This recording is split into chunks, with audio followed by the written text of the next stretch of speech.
Hi, and welcome back to Digital Defense. This is Jordan Robertson, cybersecurity reporter with Bloomberg News here in our Washington, D.C. bureau.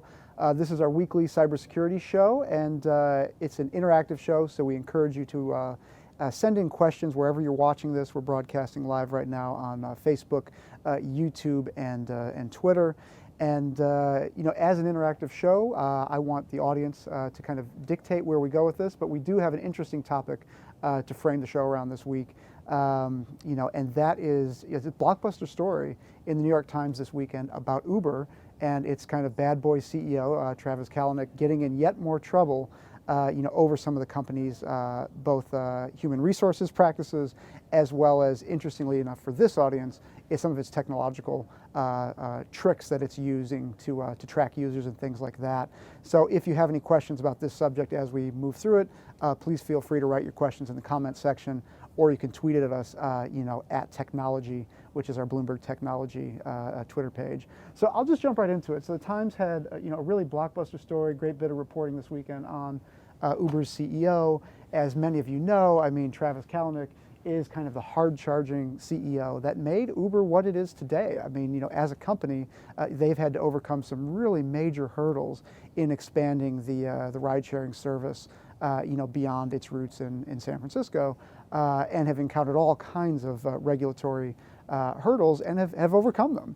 And as a function of that, the company just doesn't always play by the rules, and that's kind of this notion in Silicon Valley that's very, very applauded and very rewarded. But when you don't play by the rules, you kind of you bump into a lot of different people. And the Times story this weekend had this great lead anecdote that I thought would be really relevant for the audience here. About how Uber was apparently tracking users across reinstalls of their operating system. What that means is this: you've got an iPhone, you download the Uber app. Let's say you sell the iPhone on eBay or wherever. You wipe the device, somebody else buys it. They install the Uber app. Uber is tracking those transactions. Uber is tracking your device, throughout the entire lifespan of the device, even including when you've wiped the device clean and reinstalled the operating system. That's just something that really shouldn't happen, and in fact, Apple has pretty strong privacy safeguards against that. But the Times story leads with this great scene where Travis Kalanick is summoned to Tim Cook's office, the Apple CEO, and Tim Cook has this memorable line where he says, "I hear you're breaking some of our rules." And implicit in that is, if you break Apple's rules, they will yank you from the App Store. And even an app as large as Uber, they're going to have a hard time maintaining their growth if they're yanked from the App Store. Ultimately, that didn't happen.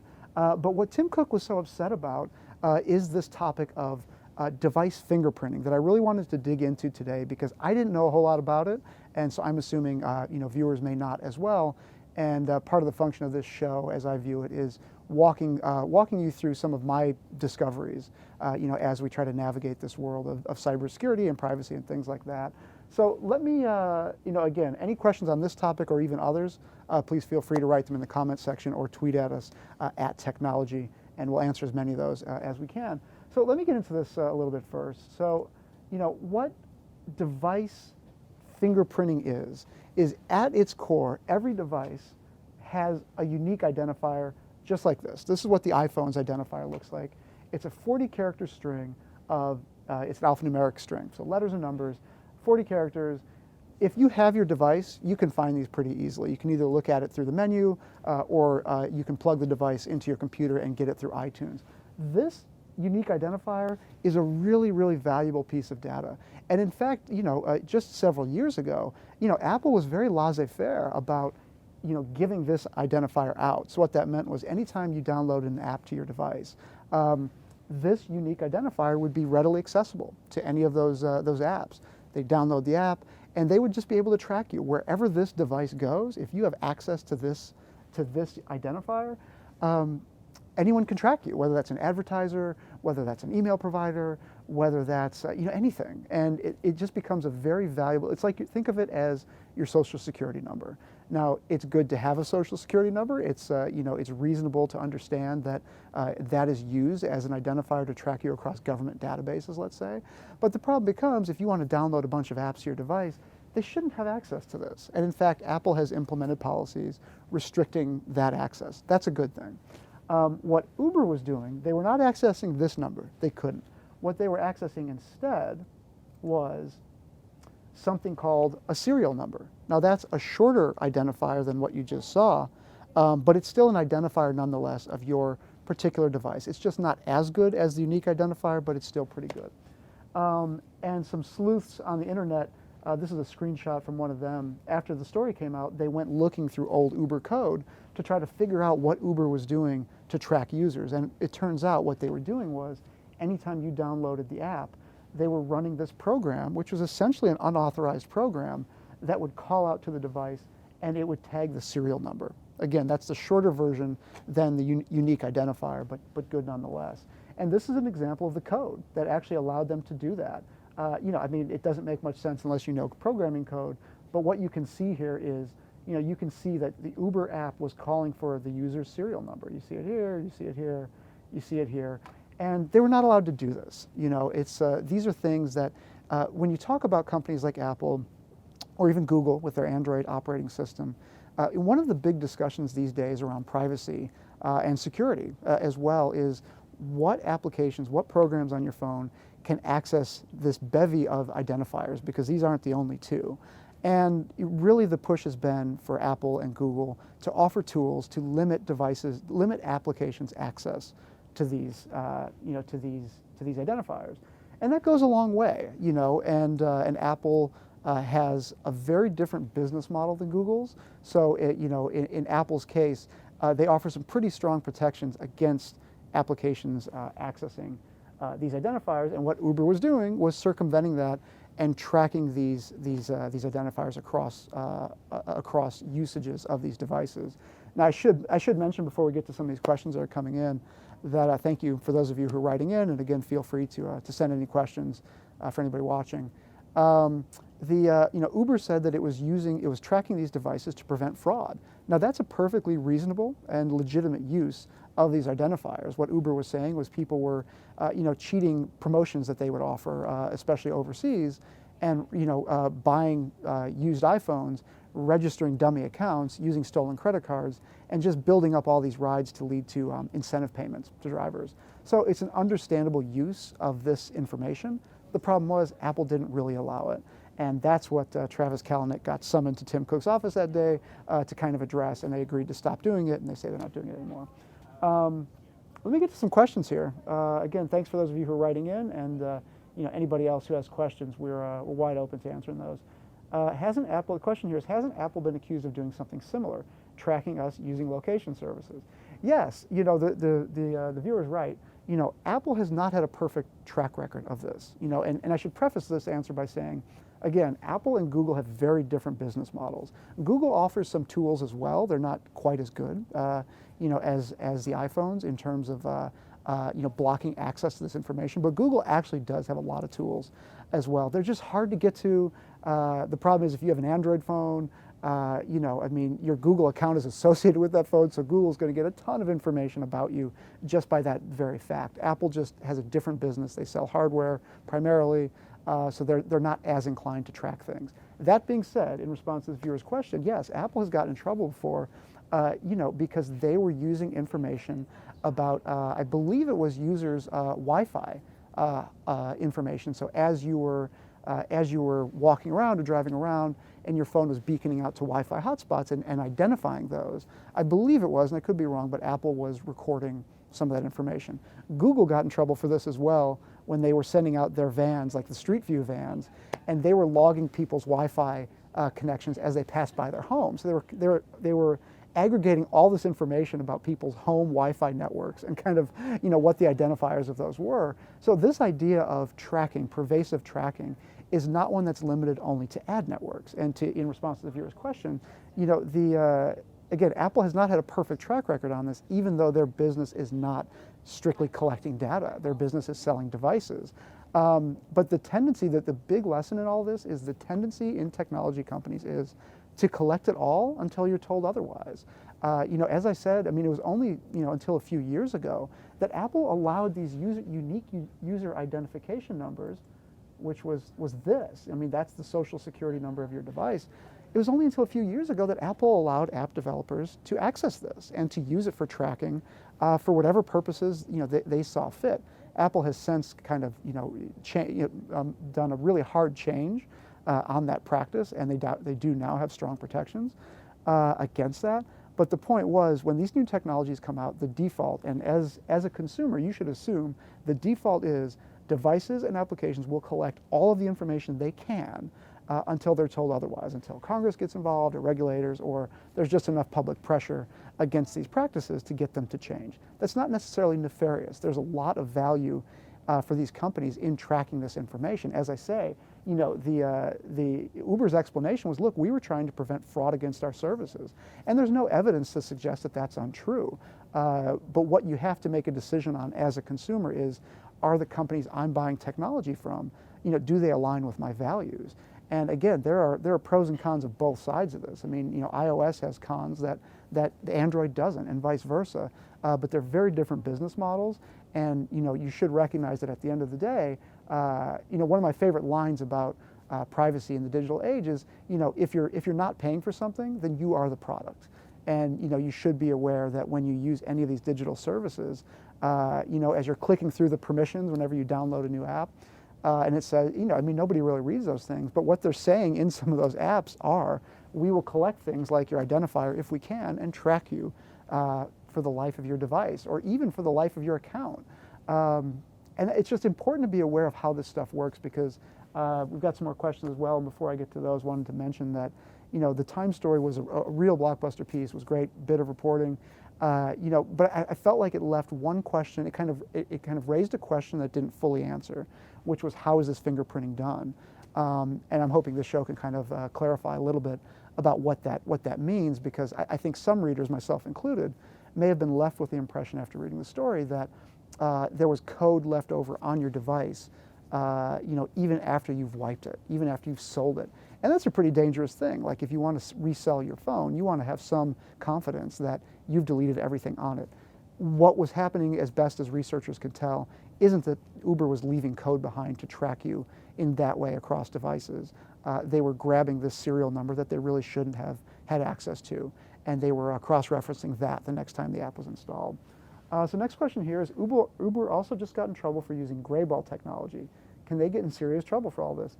So grayball was another subject of another New York Times story, which is another really good bit of reporting, which is where the Uber allegedly, I don't even know if it's allegedly, I think they acknowledged it, they used technology that basically masked the identity of drivers in areas where they knew law enforcement was trying to crack down on the use of Uber, because, as I say, this has been a very contentious service as it's rolled out to different cities, and law enforcement would buy burner phones, download the Uber app, and then try to book rides to see if Uber was violating local laws about local taxi ordinances.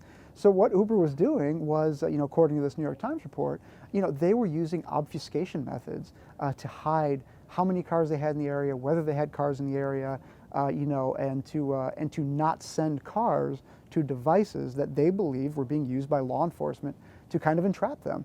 I cover hacking, I cover cybersecurity. This was a pretty cool hack. It was probably not ethical. It was on the kind of the gray zone of whether it's legal. But nevertheless, it was a pretty inspired hack.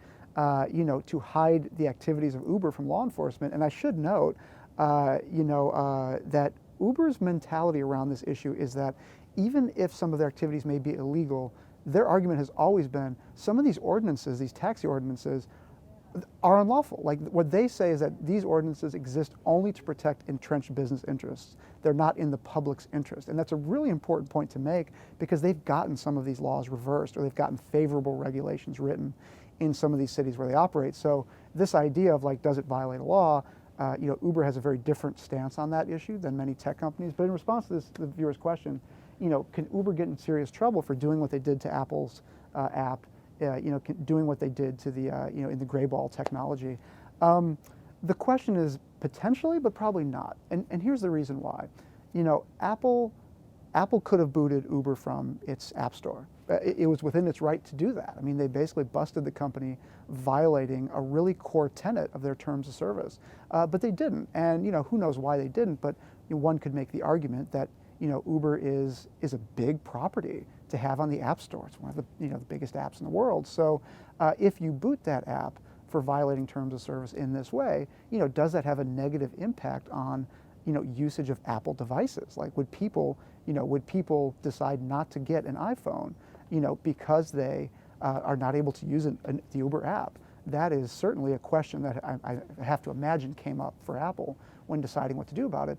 In terms of like the FTC and regulators and things like that, law enforcement, of course, was furious when they found out what Uber was doing, to block their visibility, into whether Uber was operating in certain cities.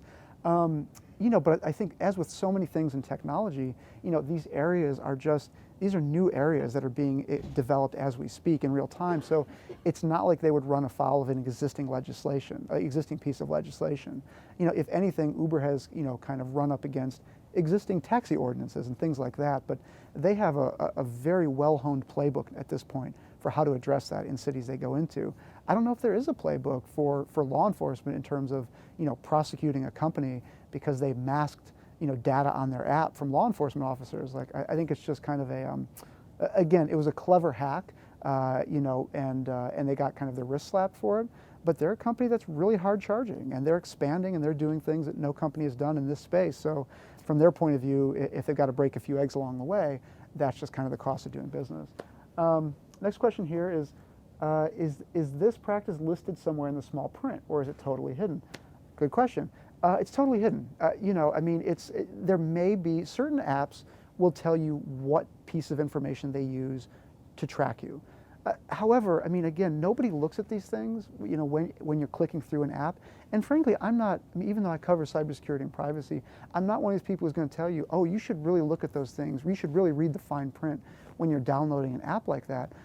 Because if you're downloading an app, it's because it has some utility to your life, whether it's Uber or anything else. Now, if you're downloading kind of really sketchy third-party stuff that lets you pirate music or do something illegal, then you kind of you're taking a really big risk, and you're making your own bed there. So it's going to be hard to have sympathy. If somebody's downloading an app to do something illegal like pirate music, and then as a result they get tracked or whatever. But if you're downloading mainstream apps like Uber, the expectation is that those applications will subscribe to and will adhere to the terms of service that you're signing up for. The problem here is that Uber did not do that. They didn't flash a notice when you downloaded the app like, hey, we're going to secretly grab your serial number off your device, and we're going to use that for this secret tracking project. Apple obviously caught them, but it was not, not for lack of trying that, that Uber was trying to obfuscate these methods. So no, it's not the kind of thing that you're necessarily going to see when you're clicking on all the permissions for an app, to allow. So I'm not of the mindset that everybody should just really scan those application terms of service closely. Some people feel very strongly about that, and there are good reasons to do so. I'm more of the mindset that there are basically two mobile operating systems that matter in a big way now. It's iOS and Android. And my big pitch to people is you have to recognize that both of those companies, Apple and Google, have very different business models. And again, there are pros and cons to each.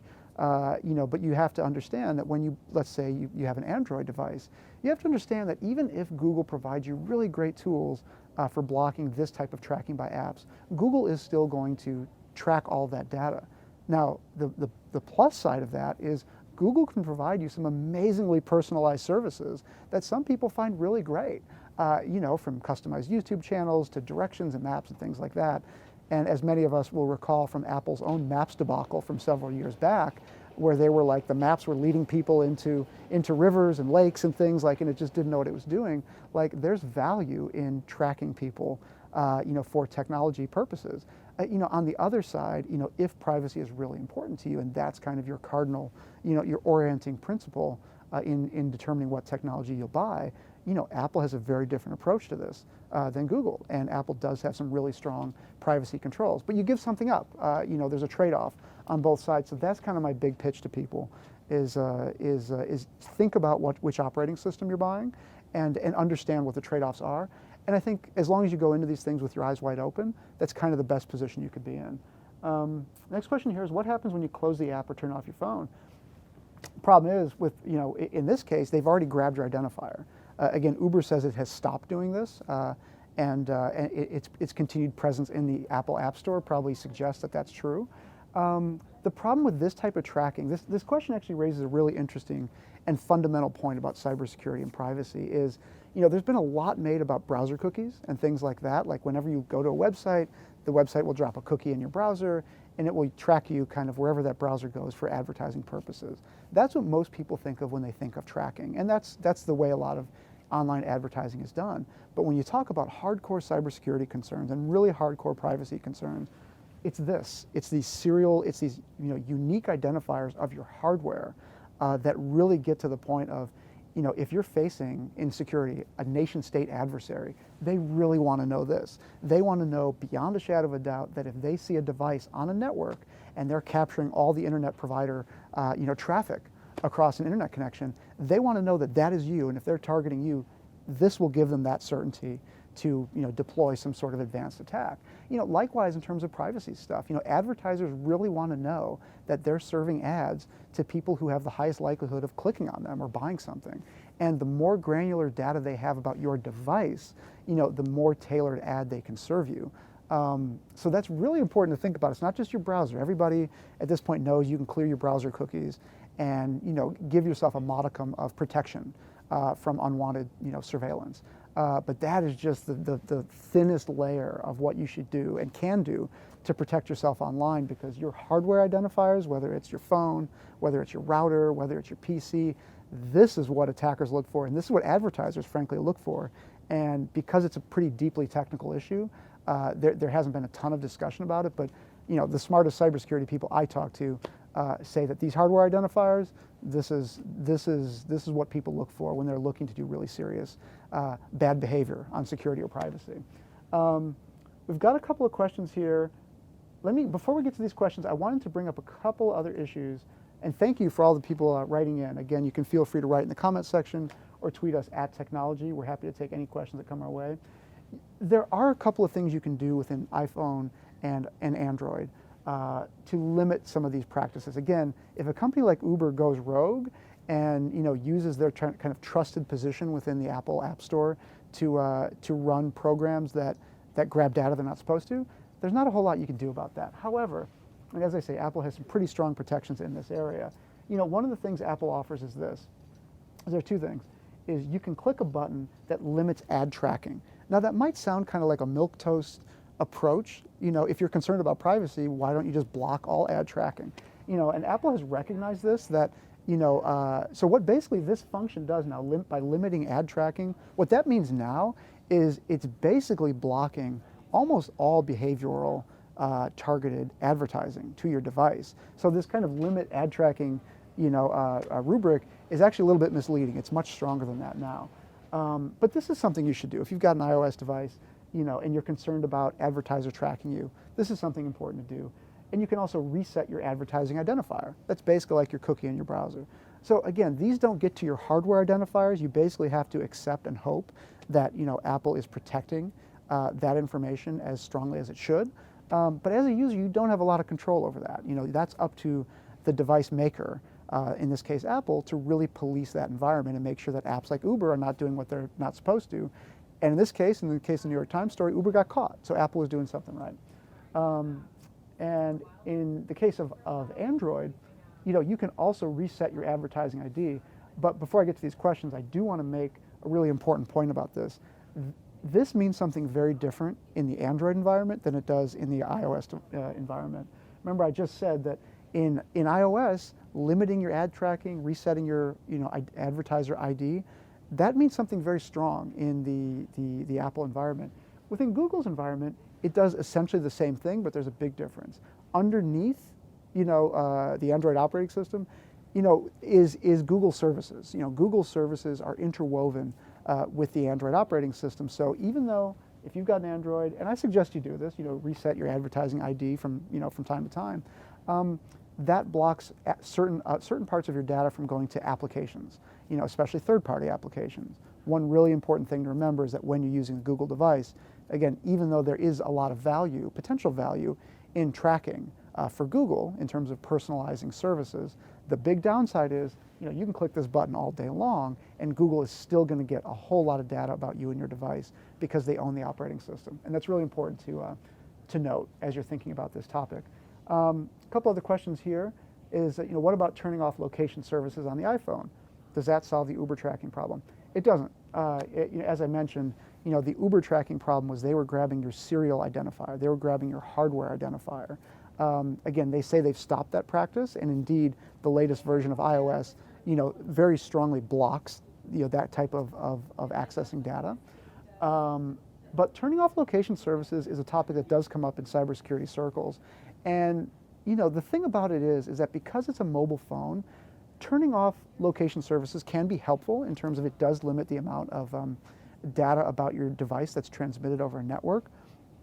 And it limits the amount of very granular information about your exact location that apps can access, that Google can access. There's value in that. The problem is, you're still using a cell phone. You're still using a cell phone that is pinging multiple cell phone towers all the time. So if you turn off location services, again, you'll be able to block that granular access, granular pinpointing of your location. But what you can't block is the phone is beaconing out all the time to cell phone towers. And so anybody looking at that information, the cell phone provider, chief among them, would have a pretty decent idea of where you are. So this idea of what if I turn off some things and this will stop my cell phone from tracking me? Getting a phone to stop tracking you is a really, really hard problem because by design, it's always on, it's always trying to find out where you are, and apps are always trying to get that information. So unfortunately, it's not so simple as flipping a button on any of these devices. Next question here is, what tracks you less, iPhone or Android? Well, it's an interesting question. I suppose the simple answer is Android, just because it's a Google product. You have to have a Google account to register and to log in. So Google will track you pretty aggressively, with those devices. That being said, Google has come under a lot of pressure from the FTC, in the last 5-10 years, and Google actually offers some pretty impressive privacy controls. The trick is if you know how to find them and if you're motivated enough to use them. So, as kind of a fob to the FTC, as kind of a fig leaf, Google has said look, we're going to give users these controls, really granular controls about how Google accesses data and how they track them. That's a good thing. Ultimately that's what regulators wanted. The problem is they're very hard to find. They're kind of difficult to use, especially across devices. So the short answer to that question would be, iPhone tracks you less. An iPhone does have strong controls, around privacy and security. But again, there are trade-offs, to both. And not everybody is kind of an iPhone fan. Some people like Android for a lot of different reasons. So, I would say it's not such a cut and dry answer of which one is better. It really just depends on your preference for how you want your services to behave and what you're comfortable with, in this space. So with that, we're going to wrap up for this week. Again, thank you to everybody for writing in with your questions. We're happy to take questions offline as well. My Twitter handle is @JordanR1000, JordanR1000. And please do subscribe. Please do check out the Bloomberg Technology website, where you can see our Decrypted podcast, which is a really great product we have, as well as our other Facebook Live shows that we broadcast weekly. So with that, signing off, and thanks for watching. And again, please feel free to email offline if you have any questions you want us to answer next week.